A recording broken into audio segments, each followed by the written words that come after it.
Salut, salut, salut, bonsoir, bonsoir chers amis, bonsoir chers abonnés de Kalinga Leader, bonjour, bonjour, content de vous retrouver encore. Déjà, je m'excuse pour hier parce que j'avais annoncé que la deuxième partie de notre série de vidéos, c'est-à-dire de notre grand thème, les mémoires qui nous habitent, c'est-à-dire les mémoires qui habitent les êtres humains, que nous avions entamé avant-hier avec la première partie, où nous avons épinglé sur l'introduction générale. Donc, le grand thème durant tous ces mois de novembre, c'est les mémoires qui nous habitent, les mémoires qui habitent les êtres humains. Je pense que si le son est bon, vous pouvez mettre sur le bas des commentaires, me signaler pour que je sache que je ne parle pas dans les déserts. Je pense que le son est bon pour toutes les personnes qui sont déjà en ligne, qui me suivent, qui nous suivent, voilà. Par respect, je pense que le son est bon. Nous allons commencer, nous allons continuer avec notre grand thème que nous avions commencé avant-hier, les mémoires qui nous habitent, les mémoires qui habitent les êtres humains. Deuxième partie aujourd'hui. La première partie est sur mon mur. Si vous parcourez sur mon mur, vous verrez, c'était l'introduction générale. Nous avons parlé sur les mémoires qui habitent les êtres humains. Parce que ma démarche, depuis toujours, c'est sans prétention, sans fausse modestie, c'est d'éveiller l'être humain, de nous éveiller en fait, de savoir qui est l'être humain. Parce que ici, sur Terre, tout se passe par les canaux de l'être humain. Tout en fait, tout. Or, c'est pour cela qu'il faut qu'on se connaisse, en fait. L'être humain doit se connaître. La sagesse dit, connais-toi toi-même et tu connaîtras les dieux et l'univers. Salut ma soeur, Grace Young, ton thème est intéressant, mais je suis encore au boulot. C'est cool si tu enregistres ton direct. Oui, ne vous inquiétez pas ma soeur, la vidéo va rester sur mon mur, comme avec la première partie, c'est sur mon mur. Si tu parcours sur mon mur, c'est la dernière publication en fait. C'est la dernière publication, donc que je ne fasse pas mes directs, tous mes lives restent sur mon Facebook. Je te souhaite déjà bon boulot, courage, plein succès à toi. Merci beaucoup. Donc, je disais, nous allons continuer notre grand thème que nous avions débuté avant-hier, les mémoires qui nous habitent, les mémoires qui habitent les êtres humains. Moi et toi, nous sommes habités par des mémoires auxquelles nous ignorons même.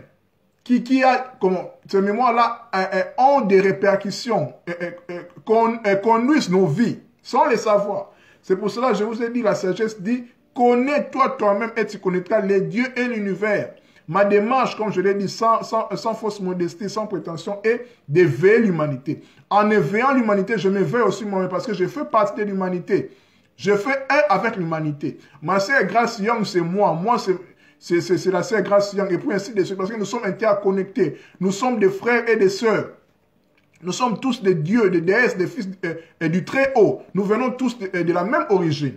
Voilà. Je pense que le son est bon. Tout est prêt.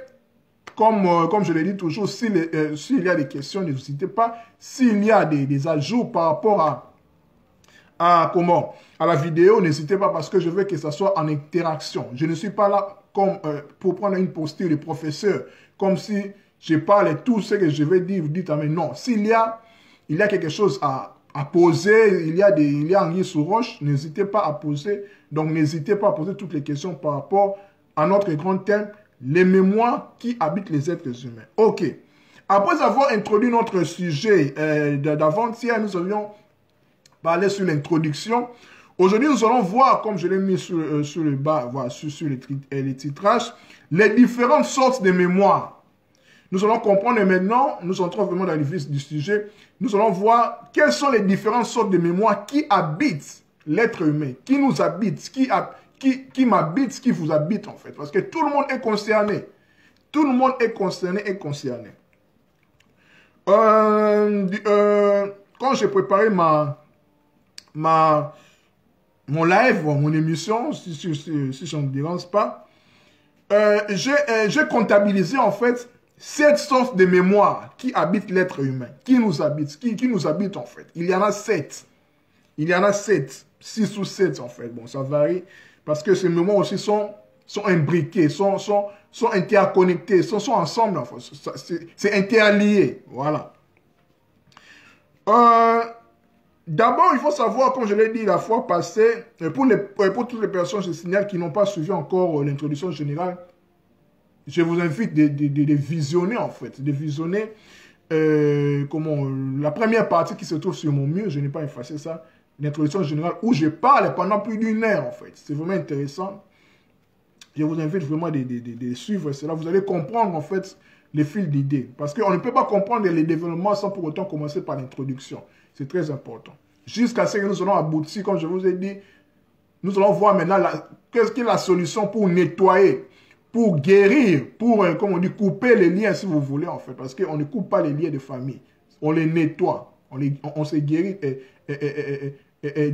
on se guérit de ça, en fait. Voilà. Couper les liens, c'est juste, voilà, une façon de dire, mais on ne coupe pas les liens parce que nous sommes interliés, nous sommes connectés par l'hérédité au moyen de l'ADN, la génétique. Voilà.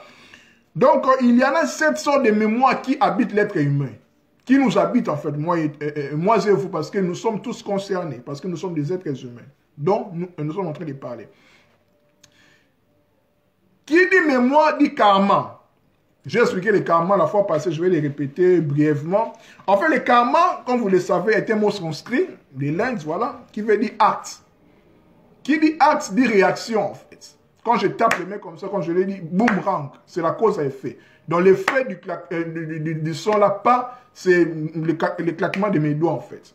Vous voyez, donc, c'est ça le karma, basiquement. Mais il faut savoir maintenant, étant esprit, quand nous venons dans le monde, nous sommes d'abord esprit. Nous nous incarnons, nous prenons chair. Nous prenons chair, en fait. Nous prenons chair pour interagir avec la matière. Mais en réalité, en l'homme, c'est l'esprit. Ça, c'est juste le corps, c'est Adam. Ça va rester, en fait, quand nous allons mourir, entre guillemets. Parce que la mort n'existe pas. La mort est une illusion, en fait. Parce que tout est vie. Nous laissons, en fait, notre corps, quand l'âme est prête de partir. Voilà, il cesse d'animer, l'animus, l'anima, en latin, l'âme, de faire mouvoir le corps. Et puis voilà, il va continuer son évolution dans d'autres dimensions. Parce que le but de l'âme, de l'esprit, de l'âme supérieure, c'est de chercher, d'aspirer à la liberté. Voilà, parce qu'en réalité, en homme, c'est l'esprit. L'esprit cherche toujours à la liberté. C'est pour cela même nous dormons. Quand nous dormons, c'est l'âme qui cherche en fait la liberté. Pour se recharger, il endort en fait le corps. Voilà, parce que le corps n'est rien en fait. Sans l'âme, le corps n'est rien. Voilà. Donc le karma, c'est l'acte, c'est la loi du cause à effet, dont la Bible même le dit, parce que beaucoup de chrétiens, quand on parle du karma, ils sont peur, tout ça, karma, non. Le karma, c'est biblique aussi. Vous qui aimez sur la scripture, c'est où dans la Bible? Le karma, c'est quand Paul dit, ce que l'homme aura semé, il les moissonnera. On ne se moque pas de Dieu. Parce que l'univers est régi par des lois et des principes. Nous ne sommes pas dans un jungle, en fait. Il y a des lois et des principes. C'est ça le karma, en fait. Donc tu payes, en fait, tu payes. On ne te punit pas, mais tu payes, en fait, comme on dit, dur Alex serve Lex. La loi est dure, mais c'est la loi. Pour te dire que, hey, attention, prochainement, n'enfreins pas la loi, et puis voilà, pour l'équilibre. Voilà. Donc, le karma, ça c'est le niveau basique. Mais dans sa profondeur, le karma, c'est tout ce qu'il nous est donné de vivre et les résultats d'une multitude d'actions antérieures, une preuve qui induit, pas nécessairement le paiement d'une faute passée. Non. Parce qu'il faut savoir que la vie est faite de perceptions, en fait. Pour d'autres personnes, il y a des échecs, bien sûr, les échecs. Mais pour d'autres personnes, les échecs sont des opportunités, en fait. Comme on dit, reculer pour mieux sauter. Donc, tout est enseignement, en fait. Tout est expérience dans la vie, en fait. Donc, il faut savoir que qui dit mémoire dont nous parlons, dit karma. Parce que il faut savoir que nous sommes éternels. Nous avons vécu, nous vivons, et puis nous allons vivre encore. C'est là maintenant nous parlons de l'épineuses question, de l'épineuses notion de la réincarnation. Donc, c'est un sujet encore tabou qui fait couler beaucoup d'encre. Mais j'estime que la réincarnation était faite. Je ne suis pas là pour me faire accepter ou non. Je vous laisse faire des recherches, mais ce que j'ai compris, en fait, la réincarnation est une loi de la vie, en fait. C'est ce qui me montre le principe des inégalités en fait entre les hommes. En fait. La réincarnation existe parce que nous avons vécu, nous vivons et puis nous allons vivre encore. Le karma, c'est ça. Donc quand nous venons sur terre, Dieu ou bien nous en fait, parce que je vous ai dit que Quand on parle de Dieu, c'est vous, en fait, dans le niveau supérieur, dans l'âme supérieure, dans votre esprit, dans votre conscience, en fait. C'est vous, Dieu, en fait. En vous concernant les dieux immanents. Ici, je ne parle pas du caractère de Dieu transcendant, non. De ce que nous ne connaissons pas, mais je parle de Dieu qui est en nous, parce que nous sommes des dieux, nous faisons partie des dieux. Dieu est en nous, nous sommes en Dieu. Donc, quand nous décidons, disons ça ainsi, nous décidons de s'incarner, on vient avec des bagages, avec une mémoire en fait, notre propre mémoire que nous avons récoltée, voilà, carrément, voilà, nous avons récolté dans les vies antérieures, et puis nous venons avec ça sur la terre. Mais nous ne venons pas nous-mêmes en fait, nous venons via notre père et notre mère, nos parents, l'accouplement en fait, par la naissance. Donc, au-delà de nos mémoires que nous avons récoltées dans les vies antérieures, nous emmagasinons aussi des bagages, des mémoires karmiques, si je peux le dire ainsi, de nos parents. De nos parents. C'est pour cela que nous allons parler premièrement des mémoires familiales. Pour parler des sortes de mémoires, il y a d'abord les mémoires familiales. Première sorte de mémoire, les mémoires familiales. Je cite d'abord les sortes de mémoires et puis je vais entrer en détail pour vous expliquer. Premièrement, c'est les mémoires familiales. Donc nous avons les mémoires familiales parce que nous venons d'une famille, d'un père et d'une mère. Et eux aussi vient de nos grands-parents et puis ainsi de suite. C'est toute une union en fait. C'est l'ADN, c'est la génétique. C'est pour ça que je vous ai dit qu'on ne coupe jamais les liens de famille. C'est une façon, c'est juste symbolique en fait. Mais en vérité, on guérit, on nettoie en fait ces mémoires-là, ces bagages-là karmiques qui nous emprisonnent en fait. Parce que nous venons avec ça, parce que nous chutons. Nous avons des imperfections en fait. Bien sûr, nous sommes perfectibles, mais nous venons avec ça. Il faut accepter cela en fait. Pour guérir une chose, il faut accepter, il faut comprendre que nous sommes malades. Pour guérir, c'est l'humilité en fait. Donc, c'est la mémoire familiale, c'est les mémoires familiales, parce que c'est beaucoup de notre père et de notre mère. Les deux côtés en fait. C'est à nous. Plus aussi de nous-mêmes en fait, étant esprit libre d'esprit. Deuxième sorte de mémoire, c'est la mémoire des races. Il y a une mémoire blanche, des races blanches, race noire, on va les voir, race rouge, on va les voir. Voilà. Troisième sorte de mémoire, c'est la mémoire d'une vie plus tôt. Nous allons voir une vie plus tôt, en fait, la mémoire d'une vie plus tôt. Quatrième mémoire, c'est les mémoires cellulaires. Parce qu'il faut savoir que l'être humain a plus de 100 milliards, si je m'abuse en fait, a plus de 100 milliards de cellules. Plus de 100 milliards de cellules, en fait. Et puis, cinquièmement, c'est les mémoires des lieux. Des lieux, un endroit, il y a une mémoire. Sixièmement, c'est la mémoire des objets. Et puis, septièmement, c'est, comment je peux le dire? C'est la mémoire d'un peuple, bon, qui est reliée aussi à la mémoire d'une race. Voilà. Donc, mes chers amis, il y en a 7 sortes de mémoires qui nous concerne profondément, parce que tout est mémoire. Voilà, nous allons maintenant commencer notre argumentaire. D'abord, il faut savoir que, principalement, il y a 2 sortes de mémoires. Il y a les mémoires qu'on appelle les mémoires inférieures de notre nature, excusez-moi, de notre nature inférieure, c'est-à-dire quand nous nous incarnons, nous venons sur terre, nous chutons, en fait. Nous chutons, c'est-à-dire nous mourons, c'est-à-dire notre corps est un tombeau. Le corps en grec, ça veut dire soma. Et puis le corps, ça veut dire soma. Qu'on dit maladie psychosomatique qui concerne les mentales et les corps physiques. Donc notre corps ici, c'est un cercueil en fait. Quand nous sommes incarnés, nous sommes morts, nous plongeons dans ce corps en fait. Nous sommes enterrés en fait. C'est pour cela que nous devons ressusciter en fait. Nous devons s'éveiller. Notre esprit doit être éveillé en fait parce qu'il est emprisonné dans ce corps. Bien sûr, l'esprit ou bien l'âme supérieure est plus grand que le corps, mais je parle par rapport à... C'est une guerre en fait, c'est une bataille entre, comme on dit, les œuvres de l'esprit et les œuvres de la chair. Vous voyez, donc nous sommes venus pour faire l'expérience en fait, de nous rappeler qui nous sommes. C'est pour cela, Maître Yoshua, Jésus-Christ s'est dit, vous connaîtrez la vérité et la vérité vous affranchira. La vérité, c'est aleté en grec, je cesserai de dire, qui veut dire non-oubli, de ne pas s'oublier en fait. En gros, nous devons savoir que le but principal de l'humanité, quand quelqu'un vient dans le monde, ou bien est né, c'est pour se rappeler qui il est. Vous connaîtrez la vérité. La vérité, ça veut dire non-oubli, aletheia. Les non-oubli. Vous allez vous souvenir, en fait, de qui vous êtes. qui tu es en fait. Bien sûr, c'est tout un processus. Nous naissons et puis nous évoluons en fait, vers l'évolution. Nous devons nous rappeler qui nous sommes. C'est ça, c'est pour ça que je vous dis que la vie est une perception en fait. D'autres personnes voient l'échec, d'autres personnes voient l'opportunité, puis ainsi de suite. La vie, c'est comme ça. C'est pour cela chaque personne a sa réalité propre à lui. Donc voilà, nous avons des sortes de mémoires, c'est les mémoires de la nature inférieure, provenant du processus de l'évolution. Processus de l'évolution, en fait. Processus de notre évolution, ici sur Terre, en fait, ce sont les mémoires de nature inférieure, qu'on appelle, dans le jargon en Orient, en fait, voilà, ici on appelle ça samskara. Samskara, je vais l'expliquer ce que ça signifie. Et puis, deuxième sorte de mémoire principale, c'est la mémoire de notre nature divine qu'on appelle en langage oriental smriti. Voilà. Donc c'est la mémoire de notre nature divine qui se révèle à nous peu à peu pour notre évolution de ce que nous sommes à l'origine. Parce que nous sommes des natures divines en fait. Tu es Dieu, tu es une déesse. Ne savez-vous pas que vous êtes des dieux, les fils du Dieu très haut en fait. En réalité, nous sommes esprits en fait. Mais nous sommes comme si tiraillés, nous sommes entre le marteau et l'enclume. C'est-à-dire, deux sortes de mémoires. La mémoire de notre nature inférieure. Nous sommes incarnés. Nous sommes incarnés ici, c'est-à-dire que nous sommes morts. Nous devons maintenant nous éveiller en fait. Parce que c'est à nous.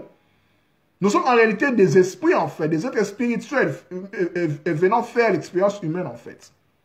Vous voyez, nous sommes en réalité esprits et puis nous portons en fait la chair, les corps en fait. Nous mourons en fait. Le but est de s'éveiller. Vous connaîtrez la vérité. La vérité renvoie à la liberté. Quand on se connaît, on est libre et vous allez vous affranchir. Voilà, la vérité de toi en fait, parce que la vérité est relative aussi, parce que la vérité c'est tes propres expériences à faire. Voilà, je pense que c'est clair. S'il y a des questions, n'hésitez pas à les poser. Je continue. Les mémoires de la nature inférieure qu'on appelle samskara, c'est aussi ce qui fait référence à nos impressions, aux formations mentales que comment nous emmagasinons, que nous acquérons quand nous sommes ici sur Terre. Notions fixes, nos réactions habituelles formées par notre passé. Voilà, quand nous sommes venus, quand je vous ai dit que nous portons des mémoires, nos propres mémoires, des mémoires de nos parents. Ce sont des choses qui nous enchaînent, qui nous rendent esclaves, malades. Elles se trouvent sur trois niveaux inférieurs, c'est-à-dire notre corps physique, nos émotions et notre mental en fait. Parce que ce sont les trois corps en fait inférieurs de l'être humain. Les physiques, l'émotionnel et le mental. C'est ça en fait basiquement en fait. Parce que c'est très important parce que on ne peut pas monter sans pour autant descendre en fait. On commence par les bas pour monter en fait. C'est comme ça. On commence par les bas pour monter. On ne peut pas négliger notre nature inférieure. C'est ça en fait la vie. C'est comme si nous sommes incarnés pour se rappeler que nous devons monter. Nous devons faire l'ascension. Voilà. Avec l'air subconscient, parce qu'il y a trois sortes en fait de... Les mémoires là sont ancrées, sont imbriquées l'un et l'autre au niveau de notre mental, émotion, physique. Avec l'air subconscient, en fait. Vous voyez? Donc, nous sommes comme des poupées russes, en fait. Voilà, c'est parce que l'être humain est tout un monde, en fait. On dit que l'être humain est un microcosme. Connais-toi toi-même. Voilà. Donc, tout ce que nous sommes en train d'endurer, en fait, la solution est que l'être humain doit s'éveiller, doit se connaître d'abord qui il est. Tous ces paramètres, la physique, spirituelle, mentale, tout ça, il faut étudier ça. C'est pour cela. Quand je vous ai dit, non pas par fausse modestie, non pas par prétention, c'est la démarche que je mène en fait. En enseignant comme ça, avec humilité, en exhortant, en donnant ce que j'ai compris, c'est aussi, je m'enseigne aussi parce que je me considère aussi comme votre frère. Nous sommes un en fait, nous sommes reliés. Nous devons travailler main dans la complémentarité parce que chaque personne est une mission de vie. Donc nous devons le connaître. Donc connais-toi toi-même et tu connaîtras les dieux et l'univers. Et puis tu vas accomplir ta mission, pourquoi tu es venu ici sur Terre. Parce que tu n'es pas ici par hasard. Voilà. Et puis c'est comment, avec leur subconscience respective, c'est-à-dire notre mental, notre émotion, notre physique, qui est caractérisé par les mémoires de notre nature inférieure. Et puis, les trois sont impliqués, comme je vous l'ai dit, c'est comme les poupées russes en fait. Voilà. Et puis les habitudes de nos corps, les sensations, le vieillissement et la mort sont d'autres des mémoires de la nature inférieure. C'est-à-dire que Manque de souvenirs de qui nous sommes, de notre nature divine en fait. Oubli imposé par les processus même et de la création. Quand nous vieillissons, quand nous mourons, quand nous tombons malades, c'est notre nature inférieure en fait. C'est nos mémoires inférieures. C'est ça en fait. C'est ça. Que la création nous a imposé par son processus même. Voilà. Donc, première chose de mémoire, c'est les mémoires familiales. Nous allons comprendre qu'est-ce que les mémoires familiales. Les mémoires familiales, elles nous donnent une empreinte non négligeable et préfigurent déjà les nouvelles cartes avec lesquelles nous allons jouer sur la scène de notre vie. Parce que nous naissons avec une famille, nous venons d'une famille, de notre papa, de notre maman. Ils donnent, comment, voilà quoi, X, Y, et puis tout ça. Nous portons leurs gènes en fait. Leur mémoire. Leur mémoire. Voilà. Et puis, et ainsi de suite, leurs parents, nos grands-parents, les aïeux, et puis ainsi de suite. Parce que nous sommes reliés. Nous sommes liés par l'ADN, en fait. Nous ne coupons pas nos liens, en fait. Comme on dit en lingala, si la famille est ben danaka, mais kata nagate. Voilà. Il faut comprendre. Donc, voilà. Et puis, les mémoires familiales, c'est lors de la naissance. Quand nous naissons dans une famille, cette famille-là peut être pauvre, riche, athée, chrétien, musulman, peu importe, ne laissera pas les mêmes traces en nous. Parce que nous sommes différents en fait. Une personne, un bébé qui est né dans une famille riche est totalement différent. Sa façon de voir la vie, c'est totalement différent avec un bébé qui est né dans une famille pauvre. Et puis ainsi de suite, chrétien, religieux, il a déjà les mémoires, enfin, il est éduqué comme ça dès les bas âges. Vous voyez? Donc la façon dont nous sommes nés est déterminée de notre histoire de vie en fait.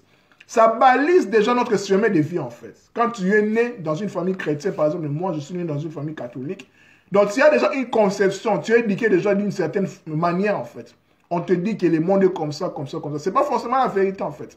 Mais c'est un processus, c'est un passage en fait que tu dois grandir. Quand tu grandis maintenant, tu acquiers ta liberté, tu connais maintenant la vérité, tu connaîtras la vérité. Donc tu entres en toi-même, tu cherches qui tu es en fait. Les noms on oublie, et puis tu commences maintenant à faire l'expérience de ta propre vérité en fait. Parce qu'il faut grandir en fait. Il faut sortir des carcans en fait de l'emprisonnement parce que tu es esprit. Tu dois être libre. Voilà. Donc, nous ne sommes pas seulement dans une famille, mais aussi dans un environnement. Là, nous allons voir, c'est déjà une mémoire aussi parce qu'on parle aussi des mémoires des lieux. Donc, nous allons voir tout à l'heure là. Donner, donc un environnement donné qui à son tour a des mémoires, etc. Donc nous sommes encerclés, nous sommes environnés par des mémoires, ainsi de suite.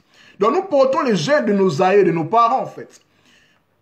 Je profite à cet instant de vous lire 2 versets de la Bible, parce que j'aime beaucoup la Bible, parce que c'est un livre hautement spirituel, donc qui peut nous servir beaucoup de choses.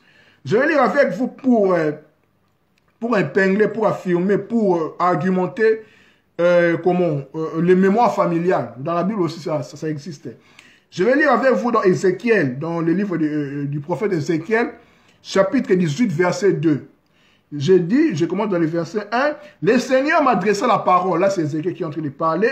Pourquoi entend-on répéter ces proverbes dans le pays d'Israël?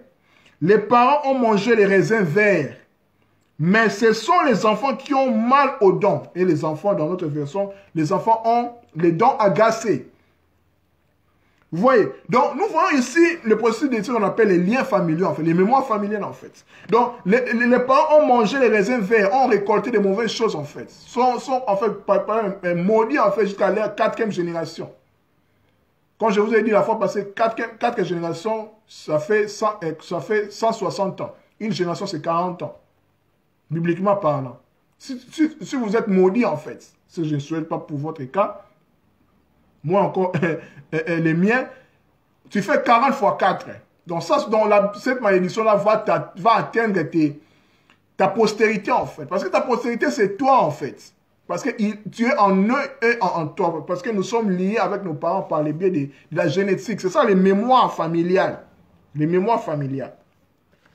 Et puis dans Jérémie, toujours le prophète Jérémie, voilà, Jérémie chapitre 31, verset 29, qui est en fait la même, ce que je viens de lire dans Ézéchiel, chapitre 18, verset 2. Mais là c'est un peu contraint, en fait, on donne la solution. Jérémie chapitre 31, verset 29. Alors, Plus personne ne répétera ces proverbes. Les proverbes là que je viens de lire dans Ézéchiel chapitre 18, verset 2, où on parle quand les parents ont mangé les raisins verts et les dents des enfants sont agacés. On parle des mémoires familiales en fait, de la malédiction en fait, qui suit les enfants. Les parents ont mangé les raisins verts, mais ce sont les enfants qui ont mal aux dents. Leurs dents sont agacées par ce que les parents ont récolté, ont fait. Verset 30. En effet, si quelqu'un mange les raisins verts, parce qu'il récolte de mauvaises actions, celui qui aura mal aux dents, chacun ne mourra que pas pour ses propres fautes. Vous voyez? Donc, comme on dit, le salut est individuel. Et puis la punition aussi, entre guillemets, en fait, la punition, c'est juste pour te tirer les oreilles, en fait. Tu es le responsable, en fait, parce que tu es esprit. Qui dit esprit dit liberté, qui dit liberté dit responsabilité. Donc, tu es responsable de tes propres actes, en fait. Donc, on ne dira plus, comment c'est prévu en Israël, que les parents ont mangé les raisins verts et les dents des enfants sont gazés. Maintenant, quand tu manges les raisins verts, tu récoltes les mauvais, toi-même, tu vas payer ça. Bien sûr, nous portons les mémoires de nos parents, en fait. Ça, c'est sûr, en fait, parce que nous sommes en... Mais maintenant, il faut prendre conscience que nous sommes maintenant nous-mêmes responsables de nos propres actes, qui nous renvoient encore avec les karma. Ce que tu sèmes, ce que l'homme aura semé, les moissonnera. En bien ou en mal. C'est ça la loi de l'univers. Vous voyez, voilà. Dans les mémoires familiales, nous avons compris. S'il y a des questions, n'hésitez pas. Deuxième sorte de mémoire, c'est la mémoire des races. Il faut savoir qu'il y a 4 races, comme vous le savez. Il y a la race noire, la race blanche, la race rouge et la race jaune. Il faut savoir que chaque race a sa mémoire propre, qui diffère avec l'autre. Que nous soyons des races blanches, noires, rouges ou jaunes, là encore, nous transportons les mémoires qui sont attachées ou bien en fait, nous sommes qui sont comme des empreintes pour nous, en fait. Les races qui dominent aujourd'hui ne l'ont pas été hier. Aujourd'hui, sans contestation, je ne fais pas l'apologie de la race blanche, c'est eux qui dominent maintenant. Mais avant, ce n'était pas eux, en fait, c'était les Noirs, en fait, avec les Égyptiens, la Mésopotamie, la race noire qui était forte, en fait. Donc la roue a tourné, en fait. La roue a tourné. Vous voyez? Donc c'est la mémoire des races qui sont mêlées avec l'histoire des races aussi. C'est ça, en fait. Parce que quand nous naissons, je suis un Noir. Je nais avec une façon de voir des Noirs, en fait. Vu aussi mon éducation, que j'hérite aussi des mémoires familiales. Parce que, comme je vous ai dit, toutes les mémoires s'interpénètrent, en fait. Ils sont imbriqués, en fait, entre eux. Voilà. Troisième sorte de mémoire, c'est la mémoire d'une vie plus tôt. Là, ça concerne les enfants qui se souviennent plus tôt, si tôt, qui ils étaient dans leur dernière incarnation. Il y a beaucoup de témoignages qui en parlent, en fait. Parce que, comme je vous ai dit, que nous vivons des vies en vie, en fait. La réincarnation est un fait. Est un fait, en fait. La réincarnation est un fait. Vous n'êtes pas né d'hier. Vous êtes une vieille âme, peut-être. Je dirais même toutes les personnes qui sont incarnées, toutes les 7 milliards de personnes, je pense, sont des réincarnés. Je peux prendre ce courage-là de l'affirmer. Voilà. J'assume ce que je suis en train de dire. Quatrième sorte de mémoire, c'est les mémoires cellulaires. Les mémoires cellulaires, ce sont elles qui laissent des traces les plus visibles de notre corps physique. Comme je vous ai dit que l'être humain a plus de 100 milliards de cellules. Ça entre dans notre corps physique, en fait. Les marques de naissance en sont les signes. Tu peux être né avec une tache sur le corps, un creux dans ton corps physique, une malformation inexpliquée, le choc ou douleur morale vécue entre dans la même ordre d'idée de mémoire cellulaire, voilà, ce sont les fruits des données de notre atome germe. Atome germe, en fait, c'est juste, je peux le comparer comme une banque de données que nous avons dans notre cœur, en fait. À l'intérieur, vraiment à l'intérieur, et qu'on ne peut pas atteindre, en fait. C'est comme une carte de mémoire. C'est-à-dire, quand nous allons mourir, quand nous allons voir les vécus de notre vie, c'est comme une puce, en fait. C'est comme notre mémoire, en fait. Nous allons voir ça. On appelle ça atome germe. Là, nous allons voir ça demain, je pense, mais après demain, lors de la troisième partie des mémoires qui nous habitent, quand nous allons parler où nous pouvons trouver ces mémoires-là. Les mémoires qui nous habitent, où on peut les trouver, en fait. Là où nous allons évoquer des cas de l'atome germe. Mais il faut savoir que l'atome germe, c'est la banque de données qui existe en nous, qui est en nous, en fait. Ce qui nous permet, quand nous mourrons, nous verrons toute l'histoire de notre vie, en fait. C'est en nous, voilà. La tombe germe éthérique et physique. Le corps éthérique, nous allons l'évoquer demain. Demain ou bien après demain. Troisième numéro. Ne vous inquiétez pas. Donc, les mémoires cellulaires, si nous devons retenir, est que ça peut être relié à un passé de notre enfance ou de notre adolescence aussi. Ce n'est pas forcément notre vie passée. C'est aussi notre enfance ou bien notre adolescence. Là, je parle à des adultes, enfin, à des majeurs. Voilà. Cinquième sorte de mémoire, ce sont les mémoires des lieux. Chaque lieu a des mémoires. Ce ne sont pas des maisons hantées.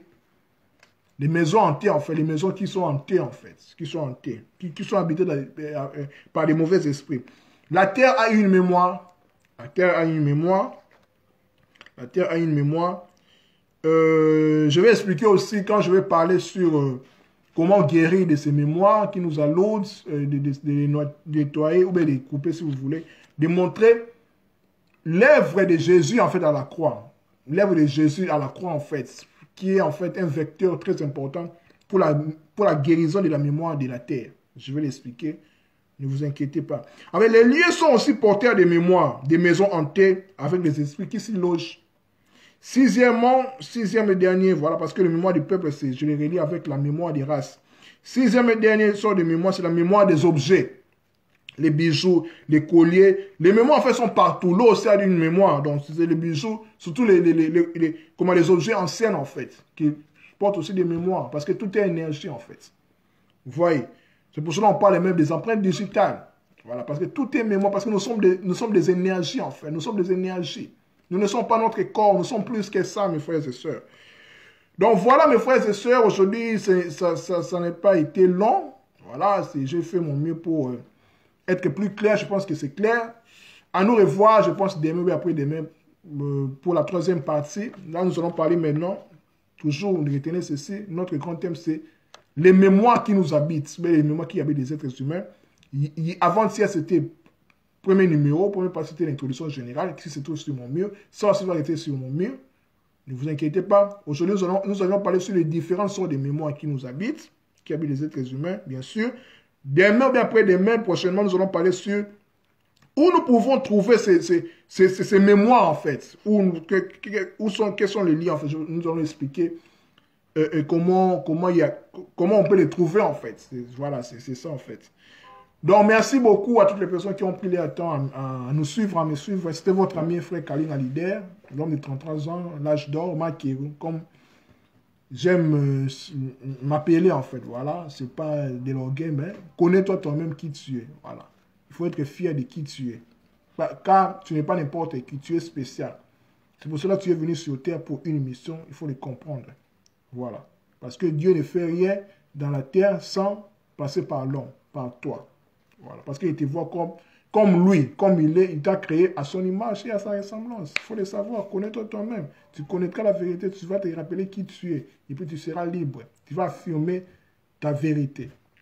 Merci beaucoup. À nous revoir demain ou après-demain. Que Dieu nous garde et que Dieu vous garde. À nous revoir la prochaine fois. Bonne soirée. Que la paix soit dans vos familles. Que Dieu nous garde dans ce temps de crise de coronavirus. Merci. Bye bye. À la prochaine. Love you.